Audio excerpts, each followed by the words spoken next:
Hi guys, and welcome to the Two Drunk Flings vodcast. This is episode 2. Today we're going to be talking about the amazing, let's see if we can get it up and if it's worked. And it's not worked for Liam. There we go. We're going to be talking about the Water Bowl in Stockport today. I am joined with Emily. Hello, I am Emily, also known as Dizzy Bess on Twitch and NAF. I'm also joined with Tom. Hiya, I'm Tom. I'm Colossus Thunder on the NAF website. And we are also joined with our new European host all the way from Malta. Let's see if we can get him up there for Jean-Marc. How you doing, buddy? Hi, I'm doing well. I'm Giannino on NAF. I'm glad to be joining the Two Drunk Flings for this podcast. Hey, so welcome, mate. Welcome. So for people who don't know, we'll just introduce Jean now. So basically what we've done is we used to have Buller, who used to be doing all the European stuff. We used to have somebody who goes to European tournaments a lot, who goes and represents basically the Two Drunk Flings, and Buller was part of that. But now Buller unfortunately can't do it, so we have taken on John, who's going to be doing that a lot for us. So yeah, welcome to the team, mate, and yeah, really nice to have you here, and look forward to him to being on the podcast and everything. He's going to be involved quite a lot. But you'll see him around at tournaments with his Two Drunk Flings t-shirt, which we need to order, mate. And yeah, we're going to go. We've got loads of stuff to do. So yeah, today, just before we do go in advance and go forward, so just so we know, we are streaming still. We're going to be doing a lot of streaming on Blood Bowl. I'm the Gaming Numpty, so check me out on twitch.tv, the Gaming Numpty. Emily, what is your Twitch? It's Dizzy Bess, and I'm also sort of putting out some YouTube things as well now. So I know, right? I put my first one out yesterday. So that's also somewhere I'm kind of putting some. It's more clips and things like that. So just fun short videos. Yeah. But yeah, I stream most days. Awesome. So what we're going to be doing as well, coming up soon, so just to let everybody know, we have the we're going to be doing Blood Bowl roster building. So I've looked at a couple of videos of podcasts doing roster building. And this is where we wanted to start in, because I did see a certain podcast, I'm not going to point out who, they actually built a team. I want Jean's retake or thought on this. So this team, they had a Chaos Pack team. They said the best tournament roster for a Chaos Pack team: a Troll, an Ogre, no Minotaur, 4 rerolls for a Chaos Pack team. What do you think? Well, I think you're losing out on the strength of the Chaos Pack team, which is having 3 strength 5 big guys, and especially the only big guy, which is guaranteed to keep his tackle zones and sort of consolidate your team around him. You're losing your friends, your horns. I mean, I've never been to a tournament with more than 3 rerolls, so I do not see the logic in that either. So. I totally agree, mate. Totally agree. And this is why we wanted to do it, because I felt bad that this guy was like, I've built my tournament roster around this build, and he's paid for this team and he paid for it. And it's like the Minotaur, if anything, is the best big guy in the Chaos Pack team. So I felt really bad. So I've actually been like showing this guy some of the rosters, saying, look, this is what you would need to take if you want to be competitive. First off, if anybody's watching this and you are going to a TT, rule number 1, do not take 4 rerolls. You are a complete numpty. 4 rerolls is not necessary at all. You do not need 4 rerolls. If you've taken 4 rerolls, you've done something wrong. If you've got enough money to take 4 rerolls, you've done something wrong. That's it. With the new rules of using more than 1 reroll in a turn, is it maybe just to play a bit of devil's advocate to, Please do. So because you can use more than 1 reroll now in a turn, is taking 4 rerolls better, because you've got one turn where there's 2 things that could like a 1 turn, trying to do a 1 turn, or a pass and a catch play. If you've got to the point where you're having to make 4, this is my opinion. If you've got to the point where you're playing a Blood Bowl game and you're having to re-roll 4 times, you're not playing it right. That's as simple as that. Just that sometimes in a half you can have multiple turns where it's a big play and you've got two things that you might need to re-roll to get it to go well for Yeah, you. but, So just maybe. but that would be is that, situational play, wouldn't it? That would be like if I'm put in that situation where I need to go right. Like again, like I agree with you. I mean, if you've got halflings and you're going right, I'm going to go for that one turner. To have 4 rerolls on hand would be quite handy and quite nice to have. But then, if you use 4 rerolls in a team building roster, the cost of 4 rerolls is nearly the cost of Carla.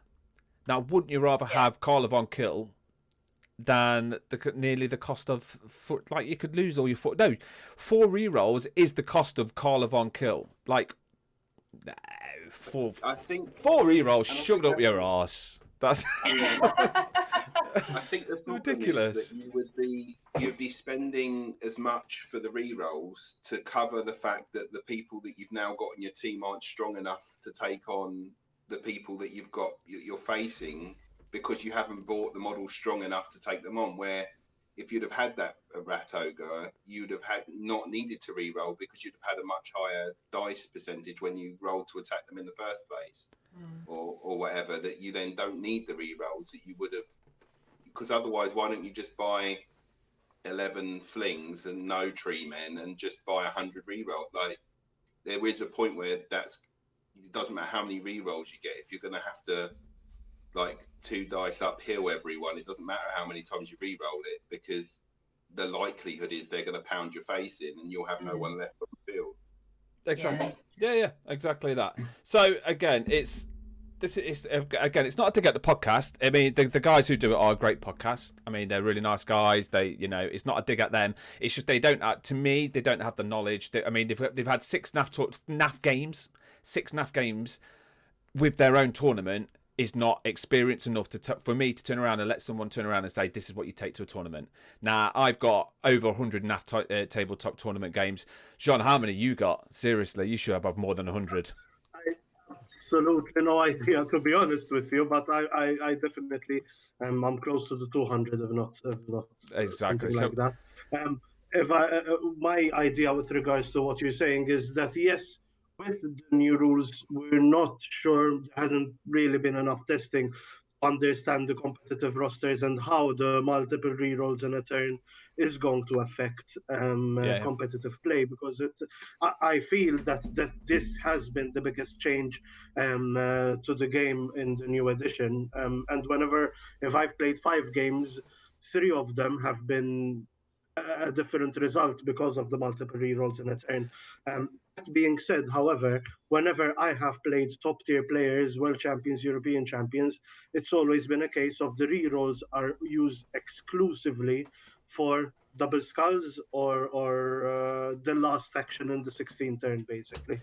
Exactly that, 100%. And that's what I would save all my rerolls for, is bail me out quick. That is literally all my rerolls are for. If I sit there and I've rolled a double skull, to me, I'm just like, it's double skull, what can I do? I always literally go, right, if I'm losing 2-1, I'm just going to go ridiculous anyway. But yeah, I actually agree with that. Yeah, but again, I totally agree. Like, we've had, with my halflings, with the new reroll rules added into the BB 2020, it's actually got to the point where this is the point what we're going to, when we've just had this discussion before and we've had to sit back and stop. So we're going to talk about the water bowl rules and how it's going to affect stunty teams and how this is affecting tournaments. So here's my little slide. Where are you? Boom! The water bowl in Stockport. This is going to be a tournament which is in July the 16th, I believe, or 17th. I'm not sure on the date, but it is this 17th, and it is this year. It's in Stockport. It's run by Alex Warmall, who is a good friend of mine, a great tournament host. It's one of the best tournaments that if you could ever go to a Blood Bowl tournament, this is a must up there. It's cheap, it's fun. There's a hotel which is a 2-minute walk, if that. You're in Manchester, so you can go shopping. You go in Stockport, you can go. There's loads of nice pubs. It's perfect. It is one of the best tournaments to go to, and it's ran fantastically. And Element Games is a great place. So it is the Water Bowl in Stockport. So we are going to talk about roster building for this tournament. And so if you are going to the Water Bowl, or you go to something similar with the rule pack, we're going here. So I'm going to get, the first is all teams have TV of 1,115, which usually the tournament build rule was 1,100. But I think the new rules have knocked everything up to 1,115, which what we've done for Sin City and which everyone's doing, which is understandable. So this is the choices you can have. So you can have your star players, but this roster building now, before we go into it, is going to be with star players. They're not sure whether they're going to be able to take star players yet. They've not discussed that, but these rosters are built and based around star players. So just so you know, so it could change, but this is what the rules are at the moment. So you can choose one skill set. Again, Sean, if you know this, if you don't know this rule pack, see which one you would take and what team. So just have a think, mate. Yeah. So you've got the first skill set. So you get four skill sets. The first skill set is 5 primary skills and 1 secondary skill. You can take 4 primary skills, 1 movement allowance, or a plus AV and 1 secondary skill. The next pack is 3 primary skills, 1 secondary skill, and 1 edge skill. 1 edge plus. And the fourth pack is 3 primary skills and 1 strength boost. So those are the 4 packs that you can take. So I'm going to go shoot straight into it. I'm taking Lizard, man. Yep, I'm going to be a bastard. I'm going to be an arsehole. And the reason... You really want to win your first one, don't you? No, the thing is, the reason I'm taking Lizard, man, and I'm going to keep going on about it, is I've taken halflings. If you look at my NAF record, 73 of my games are halflings, right? I've got to my average was at around 30, 25 to 30, which isn't good for halflings, but I've managed to boost my average to 39% wins with halflings, and I can't get any better than that. I mean, that to me is done your time, mate. I'm sorry, that's impressive, man. Tabletop NAF tournaments have a 39% win ratio with halflings is it blows. It's just incredible. So I'm going to leave it at that, and I'm going to stop. So I'm going to take Lizard Man, and I'm going to take the first pack, which is 5 primary skills and 1 secondary. And guess what I'm going to be doing? 5 block lizards, 1 block. I was going to say. I'm going to be that guy. Everyone, isn't it? Yeah, I'm going to take... But the first team that I would pick with that rule set, even though they did get a bit of a nerf in the current rule set, but I'm going to be taking Wood Elves with a strength for War Dancer. Whoa, okay. Now, that is the first time I've heard somebody say, with the new BB 2020 rules, that they're going to take Wood Elves. So I'm intrigued. Why Wood Elves now in BB 2020 when they've been nerfed big time? Yes, but strength for... Have you ever played against a strength for War Dancer? I have. It's fucking disgusting. It's horrible. I don't need anything else except him. So yeah, that's it. Yeah, it's just you're totally right. He is just a one-man fighting machine. It is literally that. And this is the thing, right? Is technically like having Griff on the pitch, right? So now this is what we're going to do. Tom has built a really nice halfling roster. Let's see here your halfling team roster, because this is including the stars, and this is BB 2020 rules. Right, I've got the list here. So if I look down, I apologise. I've done it in my book. So it's check out the technology. Look at that. We're not having slides. We're not posh. We've got a jotter, and then we're gonna just wave the jotter. Let me read you from the tome of Tom. So I've got 2 treemen, 1 hefty, 1 catcher, 8 hopefuls, which makes the 11, which allows me to get Carla, Griff, and the chef for the exact amount that we've got for the tournament. Nasty. That's disgusting. Absolutely disgusting. So there used to be I'll keep banging on about this, the Zara Carla twins, the twin women, they were nasty.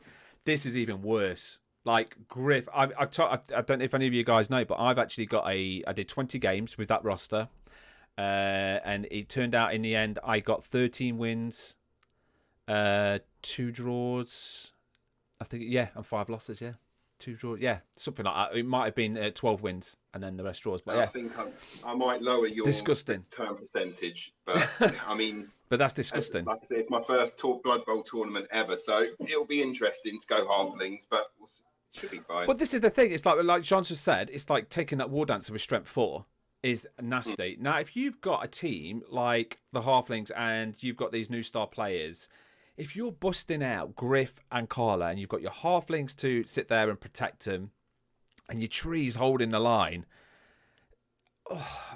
and then you've got your hefters and catchers on top.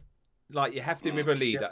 What skills did you take on your halflings? So I went for the pack 3, which gave me the 3 primary, 1 secondary, and the edge. So I was going to give edge to the catcher, so they can be lobbed, and then the hefty to pick up the ball, and they have leader. But then it gives me 1 secondary and 2 primaries left. And I wasn't sure whether to do the secondary as a block on one of the treemen. Always. And then give the other one guard. You could, or grab. I don't know.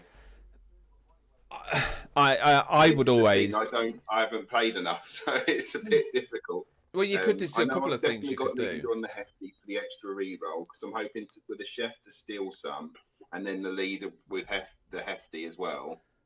That I've got at least 2, and then at most 4, and then I know the edge is definitely going on the catcher because of the sure hands and the sprint that I want them to be able to be lobbed and land. But apart from that, that's all I've got is 100%. Well, you've got now with the halfling, so you've got the new throw rules. If you throw a 6, you're landing anywhere. You're landing on what? A 2+, no matter. One's a fail, but you're landing on a 2. If you're landing with your edge 4 catcher, not only do they have sprint, not only if you've put an edge on him, if they've got sprint, if you've got you're allowed to put another skill on as well. If you put sure feet on him, you've got an edge landing on a 3+, running down with sprint straight through. You've got the new rules again, what Jean just said about the adding the extra rerolls, re-rolling whenever you want to. On top of that, obviously you can't do it multiple times in a row, but it's the continuation. Your catcher's re-rolls on a catch, so the handoff is you get a chance to re-roll it. Your throw is a strong arm, so it's a 2+. If you roll a 6, you're landing on a 2. If you've got an edge, you're landing on a 3. You've got these extra re-rolls on top. That is nearly a guaranteed 1-turner. And that needs to be nerfed to 4, because that is insane. Well, I looked, it doesn't seem that you can put more than 1 skill on a player before you start. I think it says that you can't have more than 1 skill on 1 player. So I think once the edge boost isn't a skill though, is it? Yeah, it's a stat, not a boost. It says 1 skill / stat, so it does state that. Damn, so close. I've got it here. So close. So yeah, it does say skill / stat, unfortunately. Because that would be it. So then it's just working out what I'm going to do for the secondary and the last 2 primaries. Everyone goes for guard on the tree. I want to know why everybody goes for... I don't go for guard on the tree. I want to know why everyone goes for guard for a tree. Because if you've got guard on a tree, you put a halfling on one side, you've got a halfling on the other. You've wasted 2 halflings to block with another halfling. Do you know what I mean? That's 2 halflings, which... It's a waste. Because halflings aren't there to be sitting there blocking. They're there to defend your ball carriers, whoever your ball carrier is. That's what they're for. If you need to put... I just tell me why God. To me, it's a waste. I mean, I'm not going to tell you what I take. Not yet. I know that... I mean, in theory, I don't normally take guard on my trees. I like either... If I can get a double, I'll put block on them to just reduce that risk of losing a... when they throw the dice. And also I do like grab, just because I think it was because I used trees. I had one of those mixed teams because I got on the Xbox, I've got the one where you can have that mixed teams, and so I had 2 trees just grabbing people, moving them to the side and allowing someone to sprint straight past like a war dancer, because this was a full-on mixed team. But I don't know if grab's as helpful with just a pure halfling team, because I'm not sure how many times I need to bomb in with 1 halfling to try and take on. And then it's like whether I put wrestle on something and try and pull someone down, or dive tackle, or short sidestep, or anything like that. Okay. With a pure halfling team, I think grab is useful because it just it means that there's 1 player that's being tied up by a tree. It has to dodge away to try and get after your halfling. That's what it was. That's why I also liked grab on the treeman, because when they rooted, you could always kind of just... It's like, you're not going anywhere away. You're like, no, come back. See, I find that intriguing. I've never took grab on a tree, ever. I just love the fact that if you punch a wood elf and they try and run away, you're like, nope, you're going into this square, and then you're going to have to try and get out again. And you can just keep punching them and punching them. That's That was actually the main reason I liked Grab. See, I definitely would prefer, even though Grab is interesting. I've only ever played it on Wood Elf 3-man, but I think the usefulness of having a diving tackle on a halfling outweighs the guard or the Grab on your tree. Yeah. What on the halfling? Sorry, Diving tackle. Oh, diving tackle. Diving tackle can be really nasty. That's the one that catches the dodgers. Oh no. So for people who don't know, Tom is completely new to the game. This is his first tournament, so we like to get Tom on because it's nice to discuss it with someone who's new and have somebody who's been to lots of tournaments. It just balances it out. So we just explain that anyway. But yeah, so diving tackle's really good. I mean, if you it's situational. Again, it's like. It works, and when it works, it's fantastic. It is like one of the greatest things to have. And if you can play to your it's your play style of halflings. Like a lot of people would take grab on the tree. A lot of people would take sidestep on halflings. I don't understand the sidestep thing. I don't know. They're too weak. They end up getting splattered. Like yeah, exactly. It's a complete. I like it because it's an annoying skill. That's what I like. If it can annoy the opponent, that sidestep is a great skill for doing that. So that's why I like it. But... You see, for my halflings, if I'm going to ever give any halflings, I spam sure feet. Straight up. Just because that gives me a movement 7 halfling. Pretty much guaranteed. Halfling movement 7 halflings. You're moving in and out. If you got your stunty, you're dodging in and out. But it's a lot of risk. But to me, that works. But for tree, I've never taken guard. I always take break tackle. I don't know why no one takes break tackle on a tree. You're dodging on a 2+. Because if I root, doesn't it become redundant? Yeah. And I like taking root a lot. That's the problem. It's your trees. They're going to root at some point. It's, that's what they do. But if you've got a break tackle tree, a lot of people will put a player next to your tree and you go, I'm going to put a zombie next to your tree and your tree can't move. Well, fuck off. I'll dodge on a 2+, mate. See you later. What are you talking about? Bye. Is diving tackle changed in the new rules? No, diving tackle is exactly the same. Sorry, not diving tackle, break tackle. Beg pardon. No. Just some people have taken it off. Like the lizard men no longer have break tackle. Break tackle. Yeah, there's just certain teams can't take it. But as far as I'm aware, there's no nerf on break tackle. There's nothing. It's still the same. Okay. Yeah. Break tackle on lizard men was nasty. Like that really made them OP. I mean, there was dodging on 3+ everywhere. I mean, you've got lizard men dodging on the 3+. It's just 2+. Is it 2? Oh my god! There you go. I never took break tackle, so I'm quite happy to use lizard men. I'm just a cheater and I just take block, so I never took break tackle. But I did play people, and I can't believe it's a 2+. So there you go. That's just insane. And they needed to. That needs to be taken off. Talking about stunted teams and the Water Bowl rosters, because star players is apparently what is making the biggest difference in the new rule set. In fact, at the moment, as you might know, we're working on hosting the Euro Bowl for next year. And one of the biggest considerations is what rules pack we're going to set up. The biggest query is definitely star players or not. And one of the biggest, and even if we do allow star players, if we don't allow star players, we cannot allow them for stunties simply because there's ogres with griff. Yeah. And that is apparently something that has been absolutely madness. Breaking. Well, you got hack phlegm for the goblins and hack phlegm for snotlings. Hack phlegm is disgusting. You've got a movement 9, technically edge 5 ball carrier for 2 stunty teams with chainsaws, bombs, trees, and you've got a perfect ball carrier. I'm sorry, that is OP to like that. But with Sin City, see what we've done, John. In Sin City, we've actually allowed them because we're going to test it out, but we've not done it to the point where we've just said, here's your points. You're going to build your own skills and you build your own team and you're going to build everything from scratch. And here's your gold. And that is it. You buy your own skills, you buy your own stars. And it kind of limits it to the point where you can't have Carla and Griff. It gets to the point where you can only take 1 star. But I think a lot of people are going to complain. Have they bought their ticket already? Yeah. Well, the thing is, I've got to. I want to be. A lot of tournaments don't want to do it, and a lot of people don't want to test it out. So I'm going to be that guy and test it out. I'm going to put it out there, let everyone do it, If you have my tournaments aren't it's a serious tournament, but it's not a competitive tournament.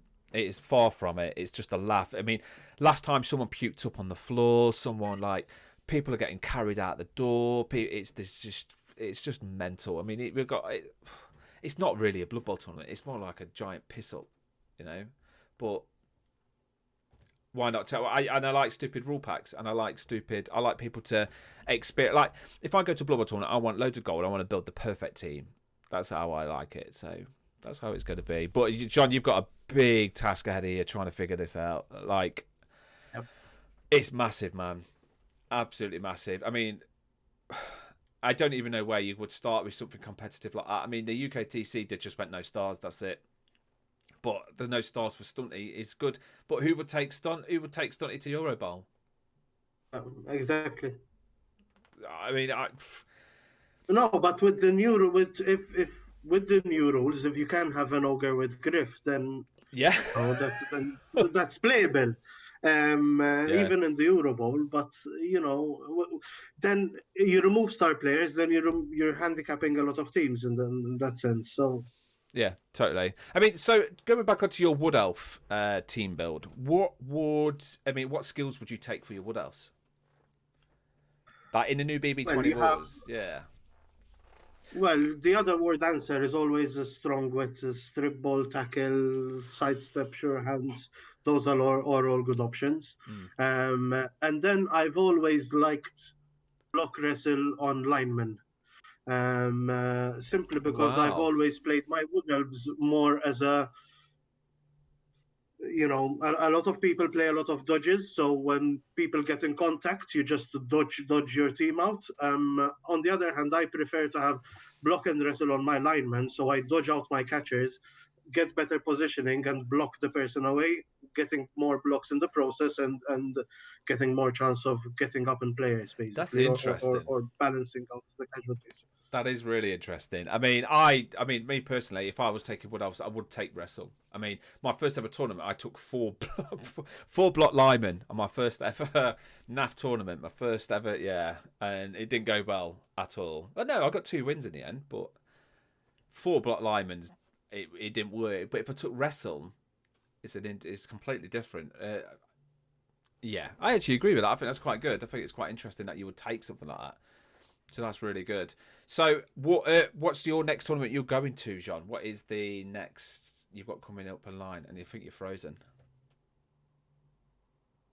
He's frozen. Jean has frozen. So we'll move over from John. So you guys, are you looking forward to the Water Bowl?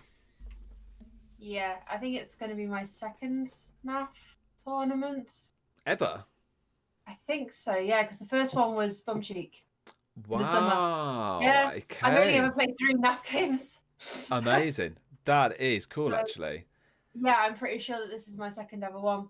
Amazing. I'm really looking forward to it. Absolutely looking forward to it. What about you, Tom? Are you looking forward to the Water Bowl? Mate, I'm completely looking forward to anything that allows us to get out and engage with people again. I don't even care if it was just sitting down throwing stuff at each other. I'm just happy to get out and do something that I know that I can at least move my hand and move a model across the board, even if I'm going to suck at it and it's my first one and I'm going to be bringing a stunty team, and I don't care. I'm just getting out and getting involved and having some alcohol and not worrying about where I'm going to be, because I'll struggle my way into the hotel. Can't wait. It's going to be awesome. It is going to be really good. He's back. So just on that note, we are just going to take a quick commercial break. So we will be right back.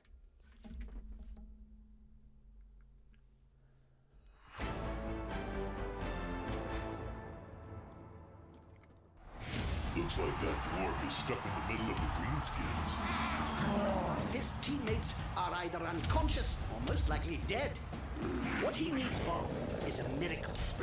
Wait, you hear that? That's the sound of Bugman XXXXXX. Probably the best beer in the old world. Ha! Come and get it, lad!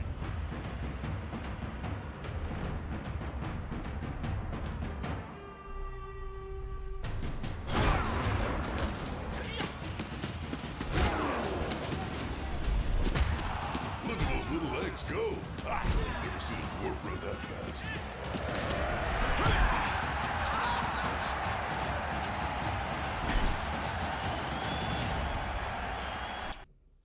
Well, welcome back from the commercial break. So, everybody, I want to touch base with John about the Euro Bowl. How is that going? I mean, you've been handed literally. You had the Euro Bowl Poland cancelled, unfortunately, due to COVID and 2 cancellations, and then all of a sudden, you guys have been told, "Okay, you've got the Euro Bowl now." How has that felt? Because that's mad. Well,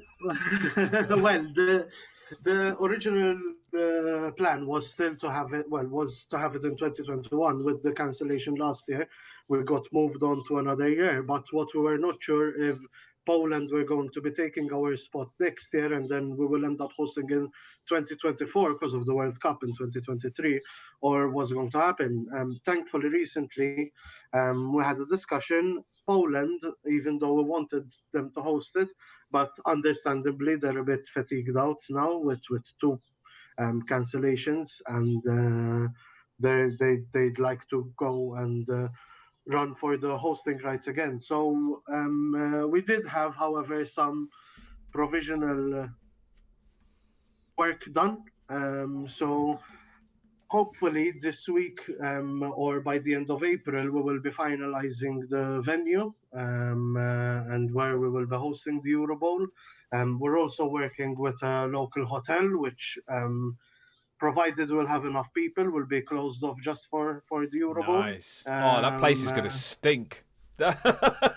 Sweaty blood, loads of sweaty blood bowlers all in the sun. Oh my God, all drinking and oh my God.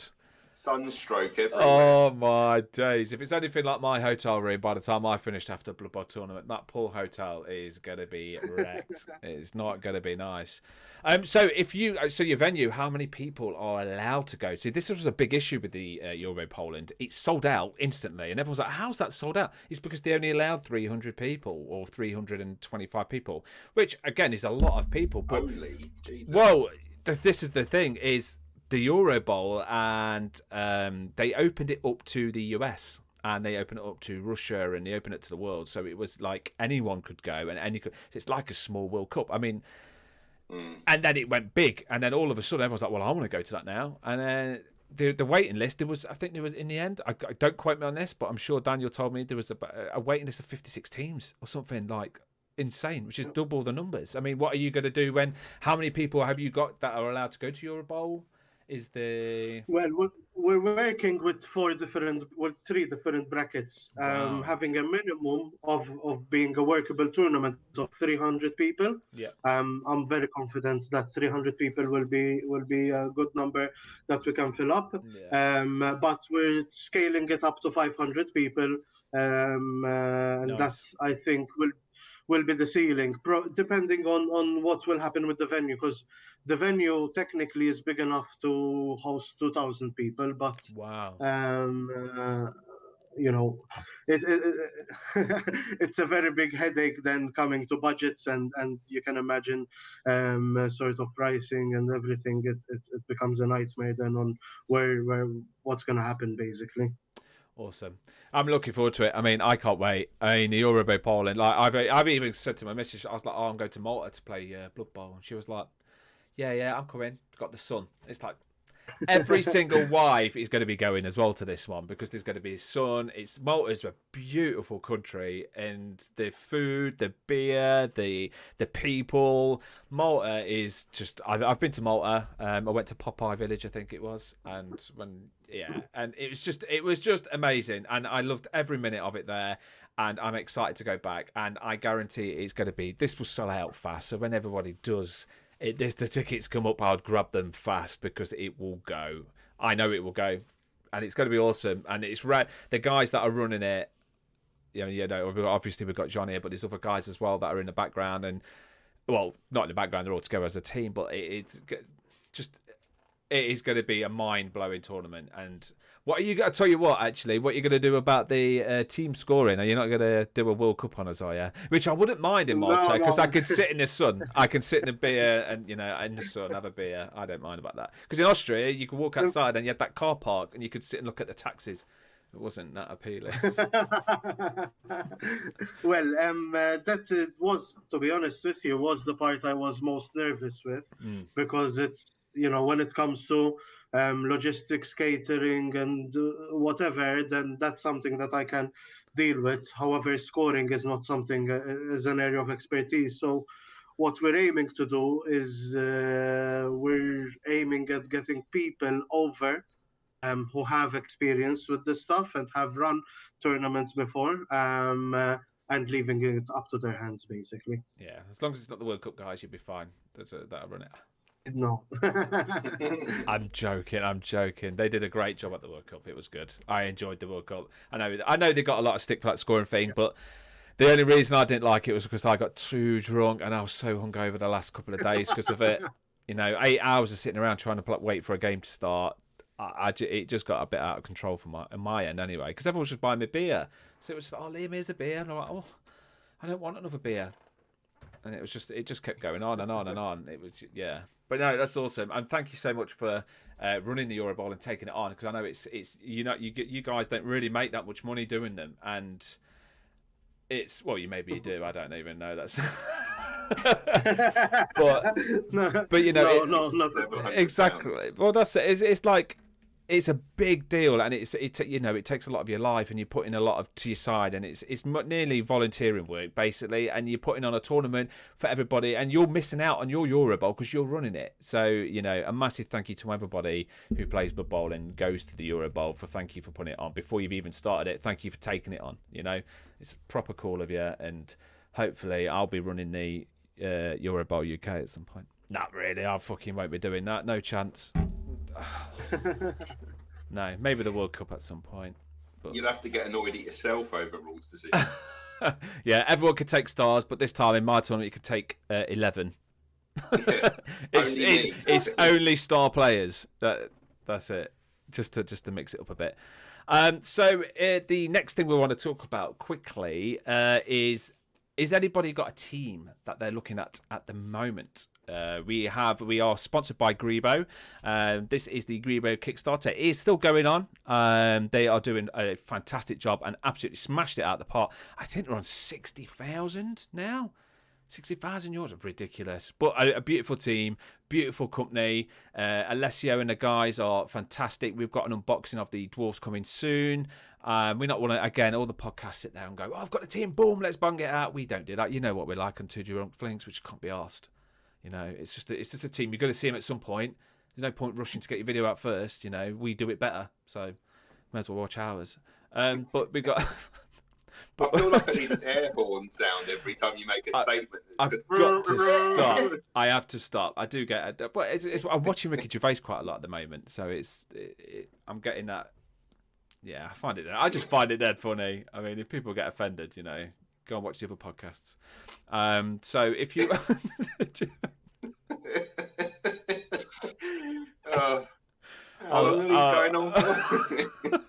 I'll stop. No, honestly, again, I always do that. But check out the other podcasts anyway. There's like Anything But a One, the Two Guys, One Dice Cup, Double Schools, Tier 3. Just check them all out. There's Squad Chaos. There's Both Down. There's hundreds of really great podcasts out there. And yeah, just check them out. There's so many Blood Bowl podcasts. I've always been amazed. Like my Necromunda one, we were the only one in the UK doing Necromunda, so everyone had to go and listen to us through necessity. Like with Blood Bowl, there's so many different things. I mean, this one's obviously the best, but well, this is the thing. It's like there is that many because there is that many because if you've got a numpty like me and Alan who can put together a podcast and get 3,000 followers and 250,000 listens. I need the air horn again. If you could, and I was nearly at Christmas number 1 on our iTunes chart. we got to 33 because we had 1,000 downloads on Christmas Day. It bumped us up. We beat Michael McIntyre. Did you know that? We came 33 in the charts. I think it was 2018. I think it was, or 2019. Because we had 1,000 listens in one. Like it was like I don't know what it was. It was something because we released the episode and it went boom boom boom and it just went straight up there quick and we're like, look at that quick print screen 33rd, boom. Look how cool we are. You didn't last long. Taking the download off and then reinstall it again really helped. Oh dear me. Mum, download it. Yeah, that's it. Just sitting on my computer, just return back. Yeah, check us out. But no, yeah, we've got a new episode coming out in 2 weeks, I think it is. So yeah, that's coming out. We've got that. We've got the Game Over Man podcast. If you guys are into retro games, please check us out over at Game Over Man podcast. We're doing lots of retro games. I'm about to go and stream Metal Gear Solid on the PlayStation 1, which is a badass game, and I can't wait just to jump on that. I've been excited all weekend to play it. I've just bought a PlayStation 1. It's all original hardware. I've hooked it all up. It's spent all weekend fixing it and getting it sorted, so I'm about to stream that. I will be streaming Blood Bowl again, and so will Emily, so check us out. I'll put links below in the chat. There's also the Two Drunk Flings Twitch channel, so if you are a Twitch streamer and you want to get out there, or you've got videos, or if you get bored of being in the podcast and John just goes out for a bit, just Yeah. He's getting ready for your Twitch channel. He's just fuck this, I'm bored. I'm gone. See you later, guys. I'm bored. It's just, yeah. But no, check it. Just message me or Tom, or put messages on the group, and basically the Two Drop Flings podcast streaming channel is you could just go on there, click the channel, and it'll be hosting the Blood Bowl coach playing, and we're nearly at the point where it's 24 hours of Blood Bowl, basically. So the stream Blood Bowl is all over the world, and we want more, so it's just a Blood Bowl channel for you all to go. My jab for my COVID is hurting now, but I've got that done. So moving forward, we have the jabs, and we're getting safer. We're getting to that point where we're getting close to being able to see each other again, roll dice. It's been a year, and I'm so excited. So yeah, sorry. Is there any other teams that you guys are looking at, or going to buy, or trying to get? We'll go with Tom. I was looking for. I mean, I'm just painting up my snotlings now, but I've just started playing Skaven on Blood Bowl on the Xbox. And I really quite fancy them now. Skaven are good. I do like a gutter runner. It appears. The thing you find with Skaven is that they either blow up or they batter. There's no middle bit. They just dominate or they don't. It is as simple as that. I mean, I used Skaven yesterday against a Orc team on my stream, and I won 3-0. But his Orcs just couldn't break my armor, and that was literally the reason why I did it. I do like the fact that you've got the linemen that are really dispensed. I'll put them right at the front and not care if someone punches them into next week, because I can just get another one. It's just worry about the gutter runners, the store vermin of the block, so I can make a bit more of a reliable punch in the face. They're really cool. I mean, I saw the Punga ones, but I was trying to look on the Grebo site because I do love their models, but I could see an assassin, but I couldn't see a full team. The Dark Elf team, the Grebo one's insane. The detail is just ridiculous. I'll have to have another hunt again, because I've been trying to pester him to make a Goblin team because he's made 5 that go with the Black Orc. For the Black Orcs team, there's a really nice set of Goblins, but there's not a full set of Goblins that have all of the dedicated things. They will be doing that. I'm trying to pest him to do that. So Alessio said they are looking into doing that, which is quite good. So a Black Orc team will be coming soon, we hope. Jean is gone again. We have the Two Drop Flings Kickstarter coming soon. The tree is being made at the moment. Yes. Ooh. I think it was a very beautiful design.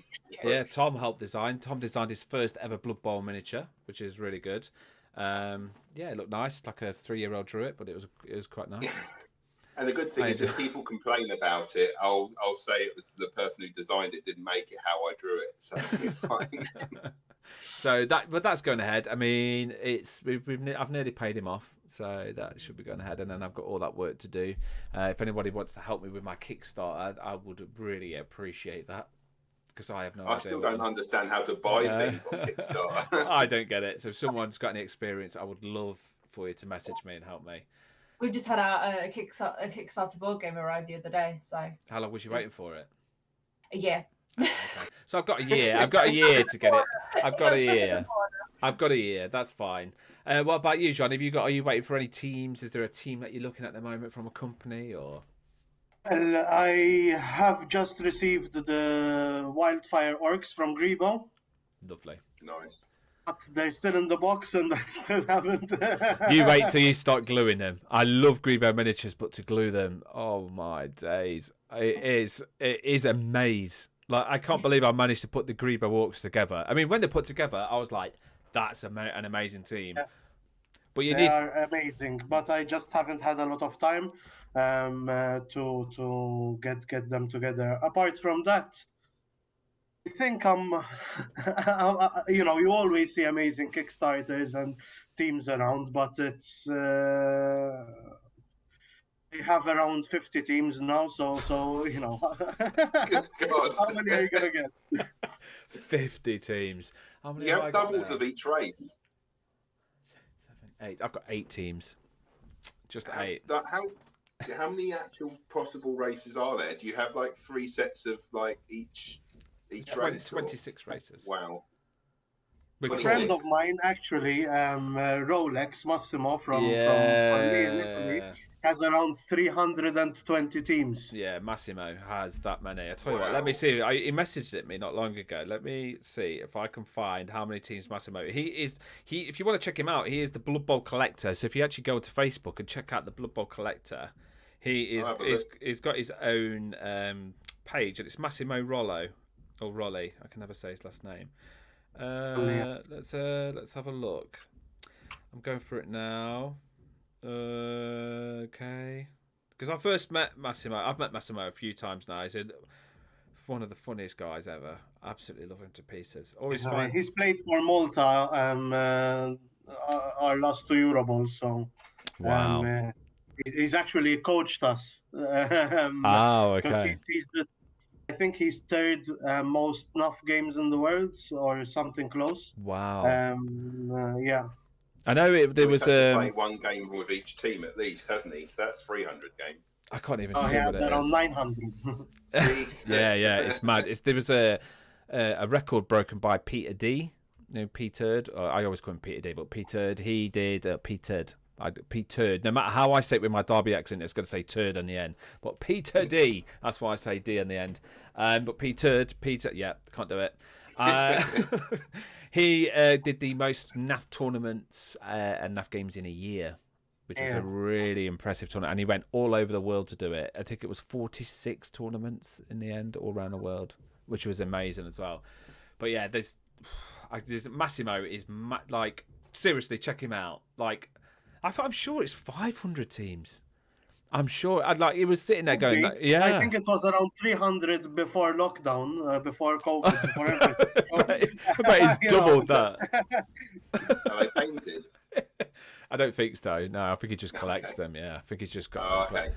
I think they're just in like he's got like a. I think when he explained it to me, I was like, "Where have you got them displayed?" He's like, "Oh no, I just got them in boxes and boxes and boxes. They're just full up. He's got a room full of boxes, just full of teams." Yeah. I want to go see that room. Oh my god, imagine it! You'd be there all day. I mean, why don't you just have a tournament there? Not even have a tournament. So just have an event at his house. Just random pull out. The funny thing, has he ever told you the story of his funeral? No, I want to hear. Oh, he wants to leave it in his will. When he has a funeral, he will have an open tournament, and you just turn up to the tournament, and you have a team. You play with that team. But the most important thing is table 1 will be his open coffin, and you play there. Because I was thinking about random teams, like you have to go into his room and randomly, just without looking, pull a team out, and then you have to build that team and then play with it, whatever race, whatever it is. That would be quite a cool tournament. Just go and randomly pick a box. That's your team. Imagine if you ended up with that corn on a cob team that's just been released. I am joking. Liam. Starting fires everywhere. Stop it. I'm joking. Andy knows I love him. Andy knows I love him. Press your mute button. There's only a running joke with it because when we played it at a tournament, Jamie, I don't know if people know Jamie, he's a bit of a character, and he played the corn on a cod team, and he just wasn't happy about it because he didn't know what was going on, and he sat down for the entire tournament going, fucking corn on the cobs. Corn on the fucking cobs.